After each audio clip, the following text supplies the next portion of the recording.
What's going on, Illumineers, and welcome back to the madness. And what an interview we have for you guys. If you care about SteelSong, if you really want to get better with SteelSong, this video has a lot of really good information on just next level thinking. Because in this interview, if you couldn't figure it out by the title, the thumbnail, whatever it may be, we got Chris Oyola, otherwise known as PerdittaSong, who I often reference in all of my SteelSong decklist videos, and he talks about some of the things that separate good SteelSong players from the more mediocre SteelSong players. And there's tips in here that are going to help you, that are going to make it so where you see more success. So we talk SteelSong, but we also talk a lot about kind of the mindset, what Chris is doing to get ready for, that time to shine, what he's doing to get ready for the DLC moments, and get in the right headspace, and what you can do to get in that right headspace as well. Looking at this picture in the background here, like that's his golden Mickey, his 10 pristine. That's only one of his let it goes, because he has two more. And well, he has three more actually, a total of four let it goes. And I believe you'll hear him talk about his accolades, but he placed 66th in his only DLC he didn't make, 66th at Atlanta, and then he's made day two on three others that he's attended. So just a phenomenal player, a really great guy, a lot of energy, and something you can take a lot from. And I think you guys are really going to enjoy this video. With that being said, I'll quit rambling. Um, Watch, let me know who I should interview next, and I will see you guys around. Have a good one. All right, everybody. I have a super special guest here. You all might know him as PerdittaSong because that's how I often refer to him. But it is Chris Oyola. Is that right? Man, Oyola, correct? Yeah. man, I am always so nervous to say your last name, and I got it right when it matters. But Chris, I could do the introduction, but I think I'm gonna let you take it away because you got some accolades, man, that are worth talking about. Yep. So previously, I was a Yu-Gi-Oh player, Magic Online grinder. I'm developing my own card battler called Battle for Justice, and I started playing Lorcana. Not really interested in the game, but just more studying the competition. Had I tried Pixelborn and pretty good at it. I was like top 10 a couple seasons, and now with organized play finally rolling out, I played four challenges: 66 at Atlanta, third at Dallas, 51st in Vegas, and 21st in Seattle. So doing pretty well. U.S. Continental invite. So I think I love the community. It's a very warm, engaging community, far different than any card battle I ever played. So definitely want to be a Lorcana player in the long term. Yeah, man, I think uh, that's one thing. So I'm not a TCG player. I've never, Lorcana was the first one when I picked it up back in June, but that's one thing I hear over and over and over again about Lorcana is just the community. Like that's the first thing anyone talks about. And I've got to admit, I agree. It's been that way between, the players, the broadcasters, like the co-creators, like it's the community is massive, and I think I'm really excited to be a part of it as well. So, but you know, speaking of those accolades, you talked about you do have the Continental invite. I assume you are going to Disneyland, right? And I'm actually trying to go to the European Continentals in their LCQ in December. I don't know Really? how well. Yeah, I got tickets. I already have like flight, but it's still a game time decision. With my work, I don't know if I'll have the PTO, but I Yeah. got it arranged just in case I go. Man, that's exciting. I didn't know about that Yeah, part. That is yeah, exciting. yeah. I'm keeping it a little down low because I just don't know if I'll even show up. But I most Yeah. likely will be at European Continentals. Hopefully, getting an LCQ invite and then hopefully World's invite. Yeah, hey man, why not, right? I think that's awesome. Do you know well, I think because Continentals is at the end of, or the last chance qualifiers in Europe is at the end of this month, or First week of December, so it's 2 okay. weeks after the set release. So it's going to Yeah. be quite challenging to prepare for that. So Yeah. Oh yeah. I know yeah, because there's not I don't even know I don't even know when the next Charlie Collectibles tournament is. And I know that that's normally the I, big I I think it's right after, like the weekend Right after or that after. week. So the only data will be that Continentals because it'll be the first Hmm. week it's legal. The first weekend that it's legal, the new set. Yeah. Oh man, that is the real wild wild west right there. That is gonna be something. Exactly. So, Yeah. well, speaking of that, so 2 weeks you may be at this major event, and I listened, as I'm sure many others did, to your video with Harlan the other day. I think it was almost 2 weeks ago now. And at the end, you were a little dicey about Steel Song, and I think you were the same way even last set. And then you always come back to us, and but we were talking, and you said you're a little bit more excited about it. So what are the things that you've gotten more excited about? What's changed, do you think, since that interview with Harlan? I think I overvalued Sapphire. I personally have not tested Set Six, so but there's a lot of players who I trust their opinion who've played Set Six. My new team, Team Luxury Gaming, as well as other pros, and just a lot of Discord chatter. Sapphire obviously is very good. It's improved, but Lilo is very, very good, and she cleans up a lot of the our bad matchups, which is Mm-hmm. like if he serves as a piglet that just keeps on recurring. Since he Mm-hmm. didn't play other card games before, Lilo's effect has been seen in other card games. They've always been staples. They've always been a very good effect. So I already knew Lilo was good, but I just didn't think it was that impactful because in most games it comes out for free, but in Lilo you have to pay 2 ink just to replay it. Mm-hmm. But when I really evaluated if they play beat prep, I just cast 2 Lilos for free and pass turn without Yep. using anything in my hand, It, and or just one plus Pete, for example. Like there's a lot of mm-hmm. play with it, so it just made me really reevaluate. And then Steel Song sort of is I guess, a gatekeeper of the format. So there's a lot of ideas I'm seeing, a lot of OTKs, combos, whatever. Steel Song is an aggro deck, so it'll just outpace you. Or Mm-hmm. the song get rid of all your little shenanigans. Like Blue Steel is a deck that's been very prominent with the 2 drop, the one every time you ink poach Jim I forgot the name Hawkins. of it. No, not that one. It's a Oh, sapphire card. It's uninkable. Every time you ink for a second time, you draw a card. the Chicha. Chicha. Cheetah, Yep, yeah, yep, yep. yeah. Yeah, you could just kill with a song, for Yep. example. Mm-hmm. So it's just, yeah, Steel Song just has such great tools. And again, I think my credentials speak for itself with me running Steel Song. I know I'm one of the best Steel Song players in the world. I just know that if I'm playing the deck, I don't have to prepare a lot for the content because I know with my job, with Mm-hmm. the lack of cards, like we don't really have Pixelborn as a great testing platform. Mm-hmm. So I know I could just show up with Steel Song regardless of what people cook up and still do damage. So I think I probably will stick with Steel Song. I will test other ideas, but I just don't think I have enough time. For US Continentals, I feel like I could better prepare and run a whole gauntlet of different decks, Mm-hmm. and the meta will be a little more established. But I think right now in uncertainty, Steel Song just sort of like it's a stable game plan. It gained Leela, which stores up bad matchups. Baloo is still a house, and there's and it gained a couple of other stuff. I think there's that Steel Song, the three ink one. I forgot the name of it. The It new just one where it's resist +2 and draw a card. and Yeah. exactly. Mm-hmm. I'm liking that with Bodyguard. So it Yeah. seems like targeting your Baloo, for example.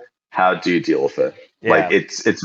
it's much more challenging. So yeah, I think Steel Song is in a very good position, and it's just really just it's a gatekeeper of the format. So Yeah. I'm pretty sure a lot of stuff, like a lot of pros, will try to cook up something new. Just like nah, Steel Song just does Steel Song things, and yeah, No, I agree, and a lot of people have been messaging me, and they're like, "Well, what do you think about it?" And it's well, a lot of the chatter we've been seeing on the 20 lore Discord is that the meta is supposed to be super fast next set, and anytime I see a super fast meta, that means that red blue is going to disappear, and if red blue disappears, then there's nothing that challenges Steel Song. So I think it's a concoction for a really good Steel Song meta. At least early, if all the aggro players do beat up those red blue guys. And I think the burn deck is being seen highly by a lot of pro circles, and Hmm. that was the deck that my team developed. And I played against it Friday night. I had no idea about their deck they cooked up. I recently joined the team before the event, so I Hmm. had no idea this is without any knowledge. I thrashed it. It was like 95-5. It was really one sided. So it's just Oh like yeah. if that becomes a part of the meta, then okay, Steel Song has a bunch of free wins. Then Hmm. Emerald Steel, I love that matchup. Like, unless your name is Zan or Dale, like, I feel like it's a 50-50 or in my favor. So it's like, okay, I'll win those matchups. Aggro, like Amber Amethyst aggro, anything, with Lilo's, Daisy. I feel like, okay, those are easy matchups. And the Ruby Sapphire, that was Lilo. And now that I play Baloo, I feel like the matchup isn't as one sided. Yeah. Now it's more like a draw, best 2 out of 3. I feel confident that I could find little ways to win.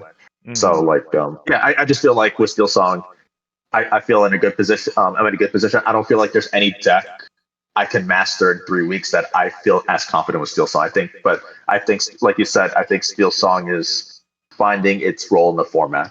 Yeah. No, I agree. And I think Lilo, even, I know everybody at first thought it was going to be free, but I think even at 2, it's just still so good, especially with Balloos, because now you just keep bringing them back. And if you top deck a Baloo, now you're even protecting your Lilos. And it's, yeah. And then questing for 2 is, man. um, Exactly, and you don't even need to play Lilo in the bad matchups. You could just ink it similar to mhm. Piglet. So that's where it's just like, okay, it's really just a Piglet that is can be recurred back. Yep. So it seems like it really solved any control matchup. It's solved all the issues. So yeah, I'm No. excited to play Steel Song again, most likely. So Yeah, most likely, right? There's tons and tons of time still. So yeah. I know that, especially well, looking at Europe, if you're able to go there, typically we see a lot of green purple in Europe. What are your thoughts on green purple into Steel Song? So I played the matchup a few times. I'll be honest. In Pixelborn, I played against the European players, so I did play against good players. I found it to be 60-40. It's just you got to anchor song, just use it very Hmm. proactively. Yep. And then but that was really like a set 4. In set 5, I played against more American players who just play with rounds. Like I don't have a big problem with it, but I know Yeah. people think the 7-drop Ursula is a big issue. I just go wide. Hmm. Emerald Amethyst cannot handle a wide board. Yep. So as long as I have the tools to go wide, I don't find the matchup that hard. But again, I've seen people say, "Oh, it's an easy matchup for Emerald Amethyst." I'm like, I really haven't played a pilot that I'm like I felt that. So just Yeah. I don't know. Is it maybe it's my play? It's been my experience. Just I'm not playing the best pilots because the European continents. I have to respect those players. They've topped their DLCs with Emerald Amethyst. I know Europe is usually Emerald Amethyst heavy, so they're seasoned players. Maybe the Hmm. competition I played was not the best one piloting deck, but from my experience, just like as long as they don't really put enough pressure and hit that Ursula early on. But if it's like back and forth, I have my Zeus's to sort of like mitigate their early board rush. Even if they play Ursula, I really don't care at that point. Yeah. And I guess I'll just say now, I really don't care. I'm looking at builds, not playing a whole new world. I'm looking at Doc in my Steel Hmm. Song list. So that's going to be some of the lists I'm going to be testing out. So I'm trying to really minimize the reliance on like a whole new world, for example. So if I do play against Emerald Amethyst, I don't think it's going to factor that much. Yeah. No, I think you're right. I think a lot of people that really struggle with the green purple list kind of forget that green purple doesn't have any other unless they play Bruno, like they don't really have any hard removal. So you can just kind of take your time and then go super Yeah. wide and that's kind of it. And it plays a fair, slow game. Mhm. Yeah, if you just go wide, they're always on the back. But even if they stabilize, if you're at 15, 16 lore, you could just play a bunch of guys and like post whole new world or whatever, and you just get that final 5 lore. Even if they're like gonna regain control, just put that initial pressure, the game's over. It's Yep. only when they have the kits for if they still play kit. That's why I don't even know what bills they play. I don't even know their card choices. But like I used to be annoyed with kit because it just like bounced back Mm. my aerial, for Your example. Now I singers, just like yeah. Yeah, so but I think they stopped playing that. To be honest, I think yeah, I'm not well versed in the. Clearly, I'm not well versed on everybody's deck list. I don't really prepare too much on these DLCs. I just show up with SteelSong and it's just Yeah. a fun deck to play. Hey, Yeah, I feel you. I will say that it's looking like Green Purple is going a super heavy aggro route right now. They're getting rid of the Ursulas and the Clarabelles, so it's even better now. Like exactly.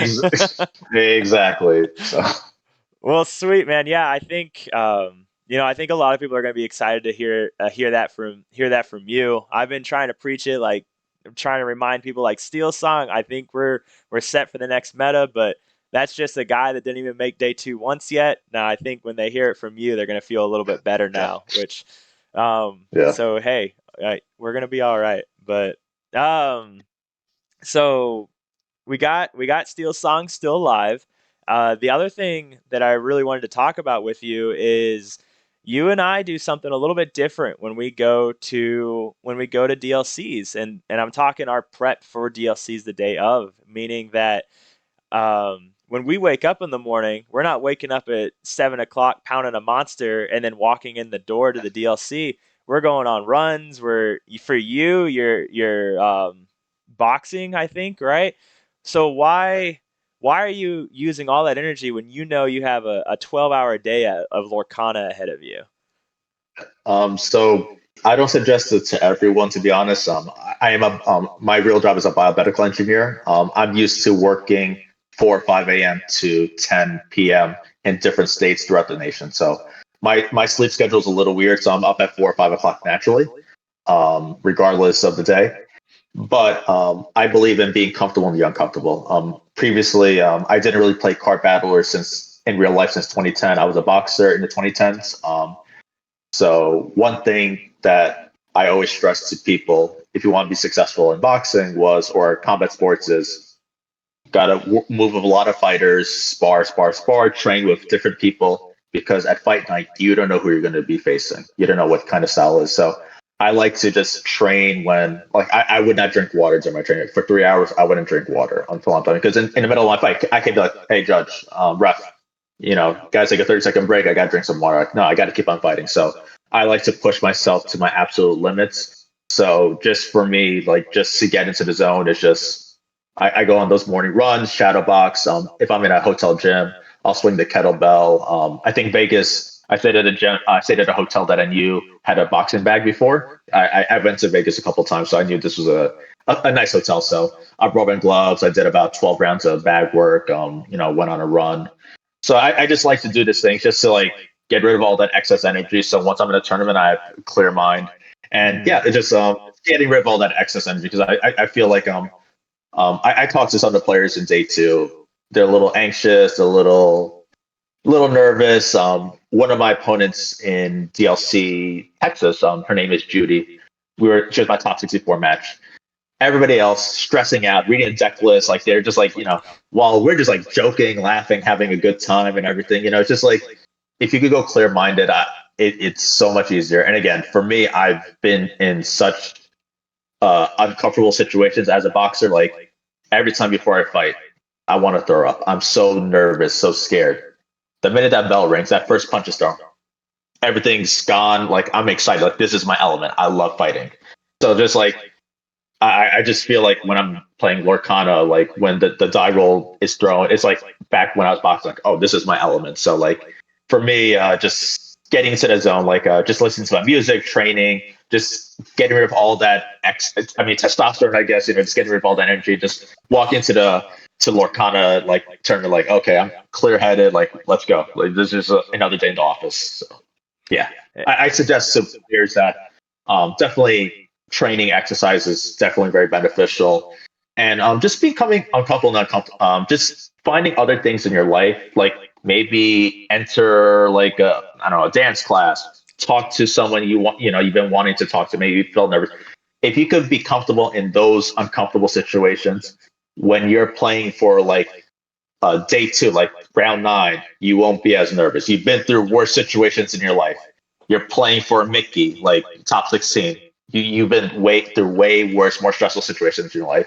So like, I haven't really had any like nerves. Back when I played Yu-Gi-Oh, my first playoff top playoff cuts, nervous wreck. I'm just like, oh my god, I just psych myself out. And I've played people, like, I'll be honest, in the DLCs. The reason why I'm also topping is people misplay against me. They just get nervous. The moment's too big. They make one mistake.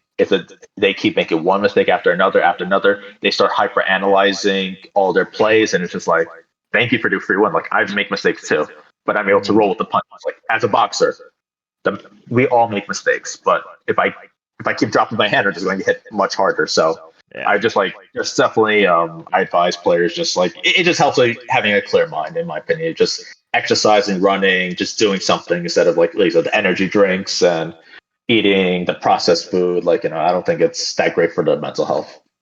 Hey, I'm right there with you, right? Like my wife and I, we own a gym. Like she's a competitive figure skater, and I competed semi-pro triathlon and Nice. powerlifting before that, and that's kind of my background. But going to the DLC Vegas, on Friday I didn't work out at the start of the day. I had all these nerves and everything. I didn't know what to expect. My first ever big tournament, and I felt it. I had this nervous tick because I didn't do my who I am, right? I didn't go into it Yeah. with a clear mind. So on Saturday, it was a whole different experience because I woke up, at 5 a.m. to work out. But you mentioned something else that I thought was kind of cool. Is you said, hey, the moment like you roll that dice and the game starts, like it's a whole nother like that's go time. And I that happened to me at my most recent set champs, the very last one of this last month.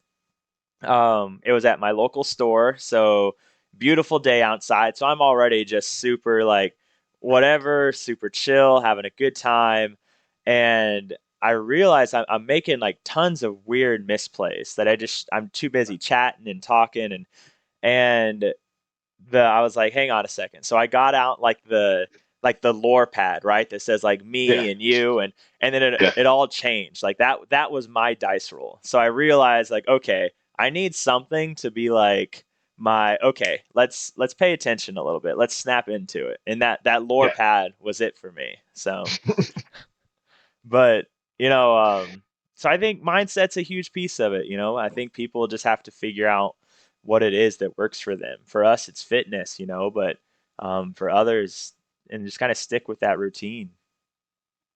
Yeah, and I think that's really part of it. It's just like the mental game at the highest levels. Like, there's a lot of players that I think are good, but what's really holding them back is just their own self. Like, whether it's they don't want to look perceived as like a bad player by like, oh, I don't want to walk into and be prepared with Sisu. But I'm like, if you look at your hand, the only way you're winning this game is by throwing out your whole hand. Like, they don't Mm-hmm. want to appear foolish, or they make one mistake and then it's just like, I've seen so many players. There's a few players in the DLC circuits that have been like almost all of them. They're 4 or 5-0. They will lose all the rest of the rounds. I'm like, they have one bad match and then it's just a trickle down effect. So yeah, Yeah. I guess at the highest level, it does play a role that you need. You just got to pay attention and just yeah. If you're distracted through your own misplays or how people may perceive you, that's really going to hold you back. Especially with SteelSong, to really master the deck, it is an aggro deck at the end of the day, and you need to be able to. You have to check your ego at the door. Don't be afraid to be perceived as a bad player, because I think a lot of players, when I talk about like playing aggro, is sometimes you just got to go for it. Like, every time I'm looking at when I'm playing SteelSong, I'm evaluating various lines of play. But the last line of play, every turn I'm looking at, can I just commit to the whole board? Can I just throw out my hand?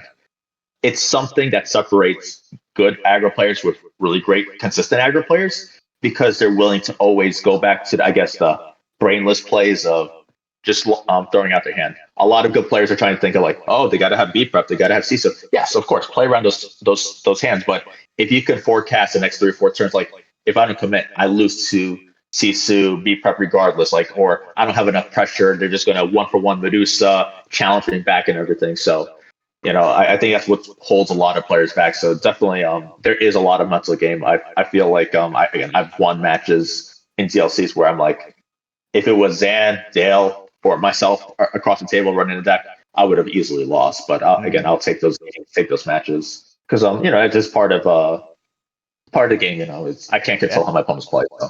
And again, it's a mental. Like, I'll be honest. I don't know if you haven't seen me play. I put my hand face down. I look at Yep. my opponent the whole time. I'm studying their cadence. If you're playing every 5-10 seconds and suddenly you're making a move every 20 seconds, like, oh, what changed? Oh, are you in bad position?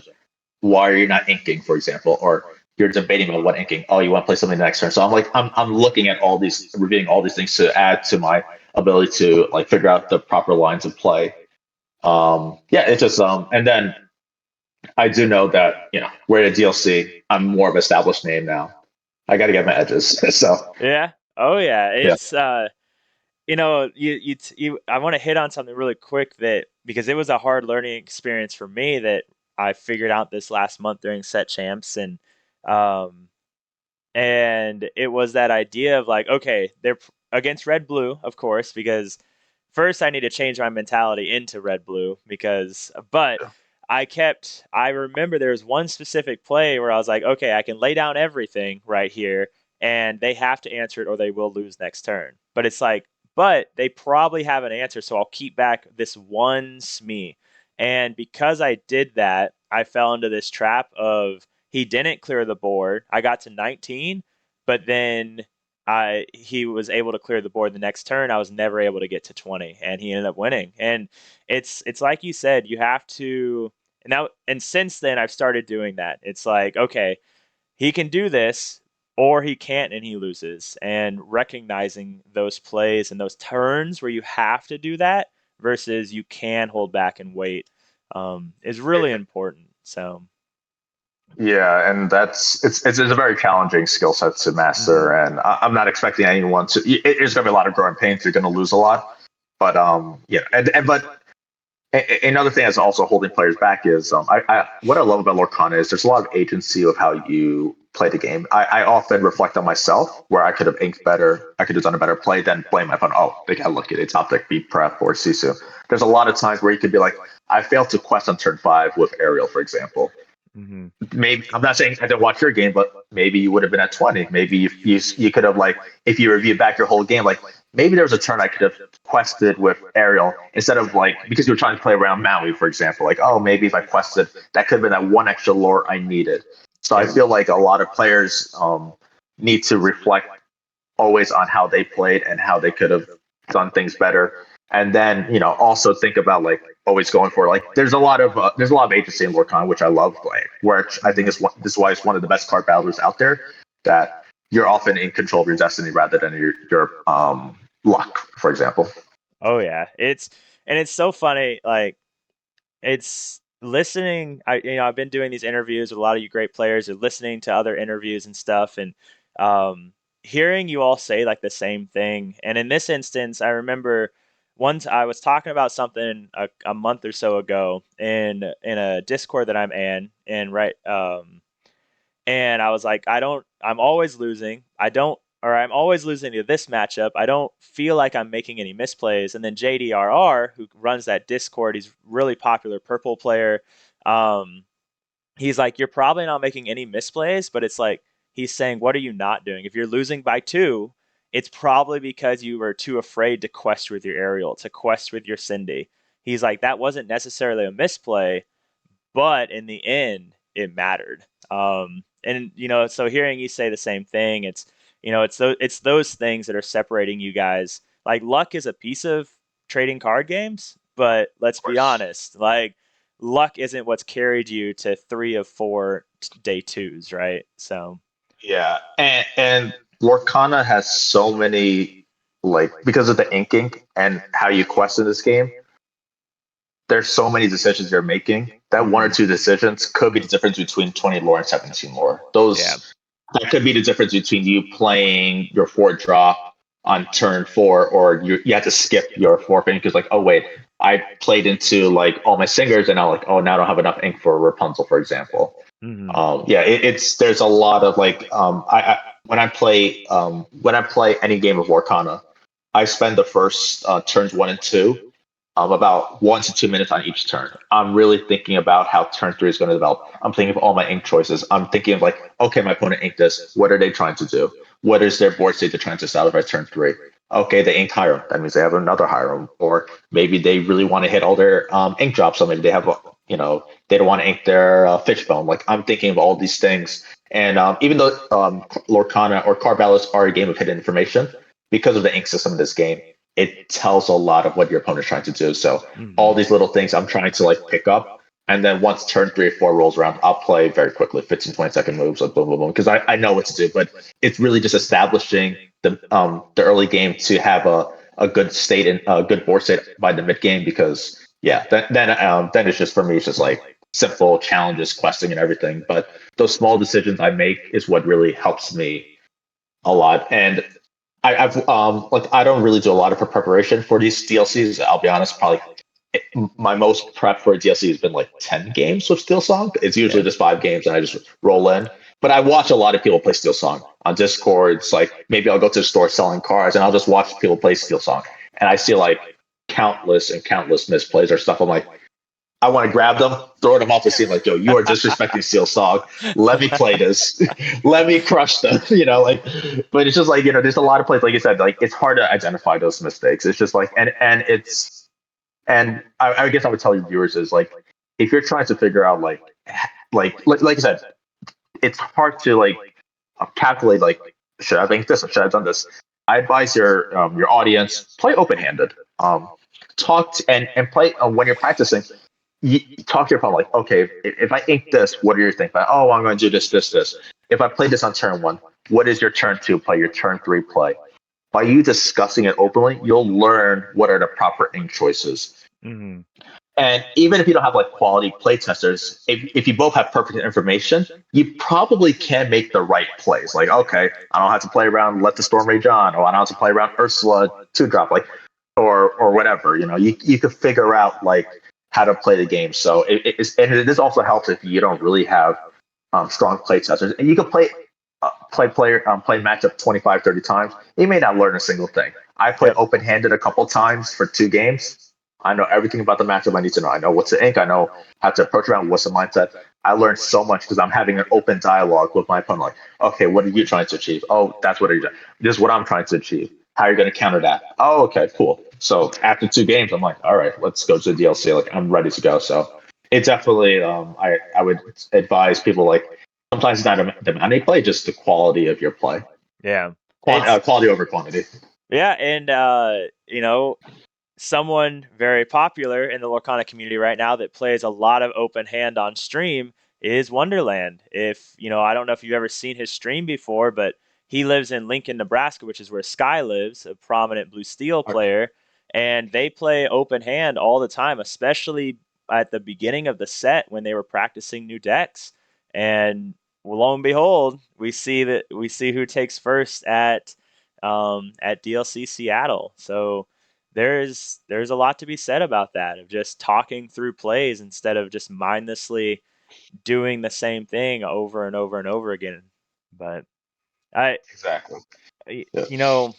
there's one other thing that I wanted to go back to really quick. You talked about and this is I think 10 minutes ago at this point, but you talked about trying to get the edge, and it was funny because we heard you talk about it in Harlan's interview, and then now it's a thing. I think it was Markathy, I think, on Discord said the Oyola method earlier. So let's remind everyone, what is this new Oyola method? Oh, first off, I would say, like, I'll be honest, I could come off as a little arrogant. I'm a little brash. I'm quieter, but like I have strong opinions. I'll keep them to myself. But if you ask me, I will answer. But I don't cheat. I don't steal. I don't do anything bad. Mm-hmm. But if you happen to have your lore pad out, and you leave it the previous round, and I look at it, and I'm like, okay, you're gaining 1 lore, 2 lore, cool. If you're getting 8 lore, I'm like, oh, that's Lucky Dime, that's Tamatoa. Yep. Cool, good to know. So if you leave it open, I'm just gonna be like, or there's some players, like, maybe they put the sleeves like Ruby Sapphire, so they're like, oh, I wonder what they're playing. They're playing SteelSong, right? No, they're playing Ruby Sapphire. Some players like have to have like everything color coordinated. Mm-hmm. So like, I'm gonna take I've been playing enough DLCs. Like by round 3 or 4, people already know my deck. Some people even know my 60. I like at Vegas. Like I played against one of the pros on the Emerald Steel list that topped, and it was like round 6 or 7, critical round, game one. The guy knew my 60, and I'm like, I have no idea what they're playing, and Yeah.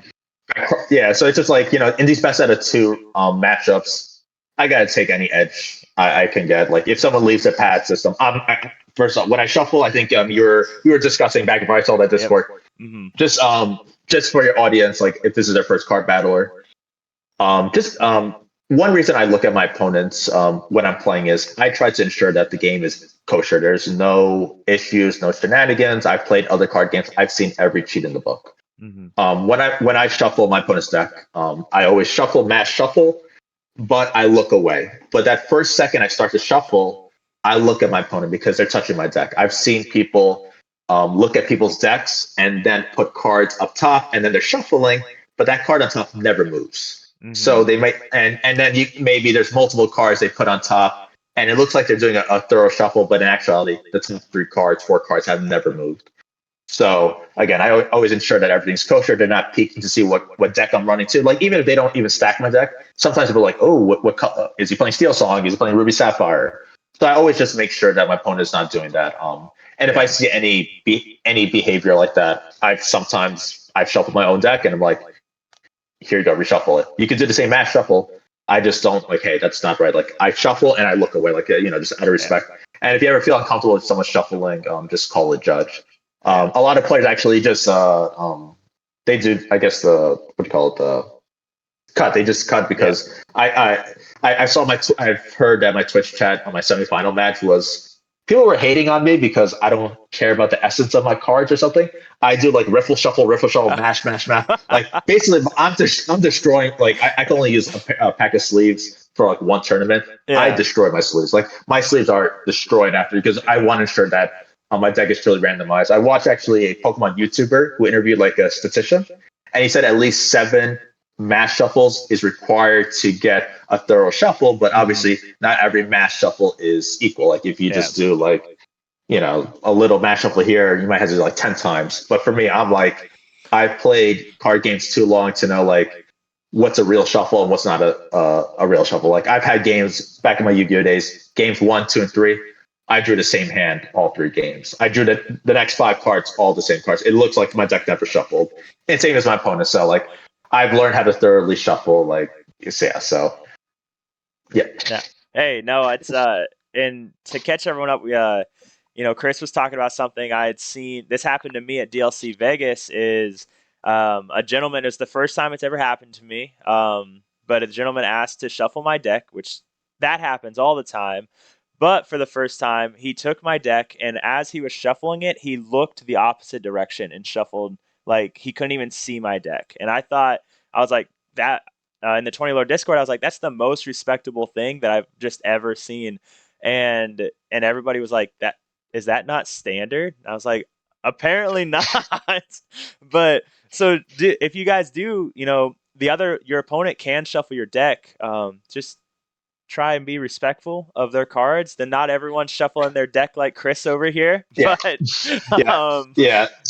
So my shuffle is only for my deck. I do it yeah, like a mass shuffle, but I'm very careful. Like I know how to like do the mass shuffle. I know for some people it's not, but my deck is all commons. You can destroy my deck. I don't care. My cards are tools. They are mm-hmm, not like I don't play any enchanteds, nothing spoil. You can damage and break my cards. I don't care. I'm here to win the tournament. yeah, So there I we know some go. people like their deck is their identity. My deck, my cards are my tools. Like this is Yeah. my tools to win. Hey, They're my hey, boxing gloves, if you will. I like it. I like that. I like that way of thinking. It's Yeah. I think if I was playing commons, I still wouldn't be able to riffle shuffle, but I do like thinking like at least the idea of, hey, if something bad was to happen, it wasn't, my DLC Rapunzels and things like that. So, but I like it, man. Well, we've been on here for 37 minutes. I don't know how much longer we wanted to go. But you mentioned you're on with Lux Gaming now. Congratulations on Yep. that. Appreciate it. For those that don't know, Lux Gaming are the masterminds behind the red purple burn deck that came out of nowhere to kind of really take DLC Seattle by storm. He ended up going top 8 right before he had to pull himself. Yeah, he So had to fly home. We're actually in the same industry. For us mm, biomedical engineers, we cannot, if we're on the clock, we have to be there. Like we have yeah, 24 hour turnaround time. So yeah. I felt for him, but yeah. Hey, he got everything he needed though, right? He got because top Yeah. 8 that's the Mickey, right? So he got a golden It, Mickey. it, exactly. Yeah. Yeah. Oh yeah. So it's he got the golden Mickey. He got the invite. I'm sure he was upset, but I'm sure he's okay with himself. Yeah, I know he's my teammate, but to be real, Sean was his opponent hmm who was a finalist. I've been talking to Sean Yep. before the DLC and even during the DLC. Like, we were just going back and forth about, especially even in his finals match, doing like a little last minute coaching, like just not Yeah. really coaching, like Yep. just like Emerald Steel, like matchup discussion. Anyway, Sean would have won. The Yeah. matchup, Yeah. the matchup was not that good. But Yeah. don't tell that to my new team. Don't tell them. They're like, oh, I'm just Hey. being real here. Sean would have had that match. He would have Yep. like, yeah. So Oh yeah, no, it's that SteelSong into that burn deck. I think we're pretty favored to just win before turn 7 and when they get the B prep ex- down. So, exactly. Yeah. but and not to mention, Sean Luring, he's a pretty great guy. So I was pretty happy to see him Oh, yeah. take second. So I don't know if Yeah. you saw our interview, but he had nothing but good things to say about you. He Oh, mentioned, I yeah. didn't see it, but yeah, I appreciate the love. Yeah. Oh yeah, no, he mentioned that you were helping him going into the tournament, helping him, day of with last minute advice or the day before with last minute advice and everything. So, Yeah. but so he did Yeah. express his thanks. And his story is pretty good because day one, honestly, for most players in this game, that was the end of the tournament. He's 1-0 and Yep, 4. He yep. needed to 2-0 4 matches in a row. That's hmm very hard in DLC. These best out of twos, that's very impressive. And it's just like, yeah. So again, it goes back to the mindset. Like, this is Yep. what separates good players with, I think, great players. Like, if they're able to just have short term memory. I think in basketball, the best shooters have short term memory. So it's hmm just like, even Lorcana, you have to have short term memory Oh yeah, to be and successful. I completely agree. It was his first DLC, and he kind of plays Lorcana a little bit more than you, but not much. Because like I was like, hey, are you gonna start hitting the books and playing a lot of matches, getting ready for Disneyland? And he's like, no, I'm gonna take a month off. I'm not gonna play any Lorcana at all, and I'm just gonna kind of show up and do my thing. And I was like, hey, man, And you know what? That's actually not a bad thing. Like, in Yu-Gi-Oh, we have older formats. Like, you can play cards only from like 2010, and it's a very popular format. I think Lorcana has like some fan-made formats. Anyway, I haven't played Yu-Gi-Oh in 15 years. I played this format on like a Pixelborn esque Yu-Gi-Oh thing. I'm hmm like top 20 in the server. So it's just like sometimes just taking a break, just learning other games, just improving your mind, working out, just coming back to the game. Like, you just remove all that tunnel vision. Like, you keep on playing and playing that grind. Like, that tunnel vision, you're not going to grow. But sometimes just like experiencing life could just help you so much. Like, when you approach the game, you have a new clear mind. You see things differently. You no longer have tunnel vision. yeah, Or at least for me, like every time I approach a DLC, like again, because I have not too much prep, it's just like the format feels fresh. I'm like open to new ideas. Like, when I'm playing a matchup, I'm like, oh, okay, maybe I should approach it like this. I should do like this. Like, I'm not like I guess forced to think a certain way. Like, I think that's one reason I was successful with Perdita Steel Song was I never played Steel Song ever until set 4, and I found Perdita good in other random decks that I was creating. I was like, oh, let me put that in Steel Song. If I was maybe a Steel Song like a purely Steel Song player, I may have overlooked that tech, for example, or I would have overlooked like certain ideas or approaches to playing Steel Song. But because I come from like playing different decks, and yeah, and I've also yeah. like my Steel Song lists have been weird. I've played without a whole new world, never do that, but like I try to test new ideas with the deck. So I've learned how to play and win without cards that are staples, and I've learned how to play with, or I'm able to like make decisions that are like off the cuff. I will ink Aerial turn 1. I recognize the board state that I want to hmm turn 3 does not need Aerial, for Yep. example. So again, I'm pretty sure if you take a poll of every Steel Song player at a DLC, maybe one of them will feel like, oh yeah, I think we should ink Ariel turn one. They're probably like, oh no, ink Ursula, ink Queen or whatever. Like, no, I'm inking Ariel turn one because I know turn three that's irrelevant. I want Yep. Lawrence, I want Pete, I want a whiteboard. So yeah, Oh yeah. No, I agree, and it's yeah, I like what you said about, sometimes when we play nonstop or we play a deck nonstop, we get stuck in our ways and are thinking we have to do a certain thing. And I think DLC Seattle is kind of a perfect example of that, um, or kind of what can happen because all of last set we said we don't need Lawrence and we don't need Blue. We can get away from those, do these other things, and then we couldn't figure out why we were just getting so absolutely decimated by red blue. Well, set four, we were all on Lawrence's and Blues. And we're like, well, let's get away from those. It's a new set. And then end of set five, what are we all back on? Lawrence's and Blues. And I think sometimes we just need to, there is merit in just stepping, like you said, stepping away. And in the amateur triathlon world, we'll have a lot of our amateur triathletes do no running, no biking in the winter and just hit the gym because they need to work on, those other muscles and everything. And it only makes them faster going into the next season. So yeah, I think there's a lot of merit in just saying, all right, I'm going to take a break. I'm going to focus on other things. And when I come back, it's do or die time. But, exactly. Yep.